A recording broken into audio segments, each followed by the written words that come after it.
Today we're going to be reviewing the Lionel HO Polar Express 284 Berkshire Locomotive and Tender with LionChief. Now we're going to film this in two parts, so you will notice a different background.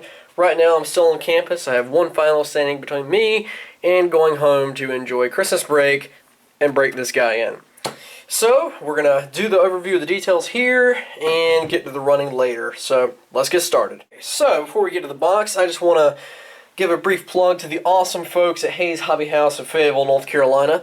They are one of my favorite local hobby shops and where I picked this up. Fantastic customer service, arguably the best in the area. So as for what's in the box, this is basically all it is. You just get a tri-window display. I'll flip it around so you can see the rest. Here's the 3-pack of passenger cars, and of course the 2 add-ons, Standard Coach and the Hot Chocolate car. Personally, I think Lionel should have done a set because the price on these alone will stack up. But that's not my call. Okay, so this is everything you get in the box. Tender, Locomotive, and LionChief remote. We're going to start this with the LionChief remote. I think this is a really neat concept Lionel has done, and I look forward to seeing what they're going to do, especially if HO does become a thing.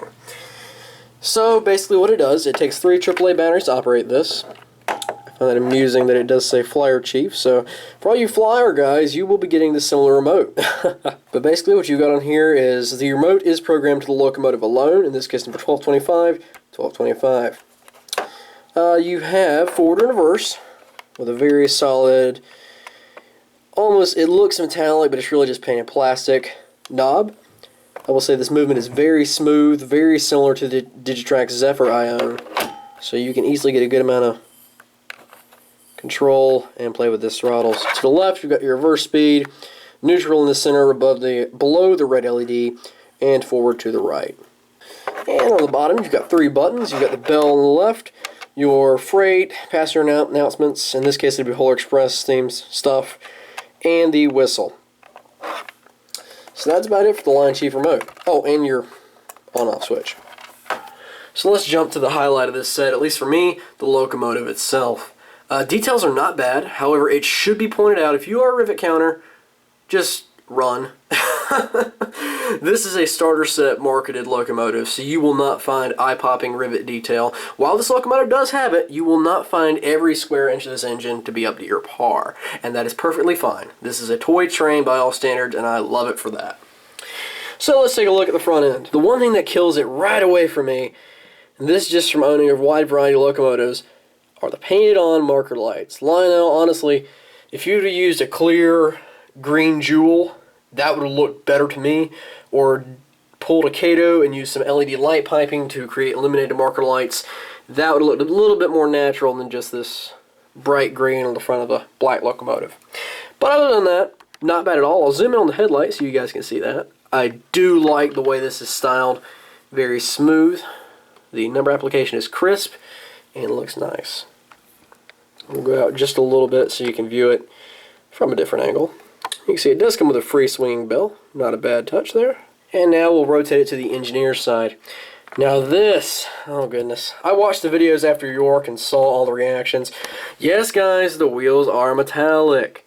It's not the end of the world. I think it looks pretty nice, honestly.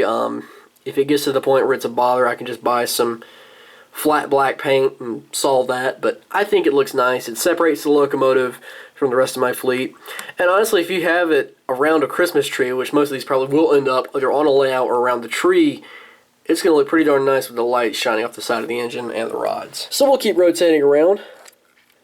One thing you may have heard as I drop this guy, it does have a good amount of heft, more so than the Bachmann locomotive.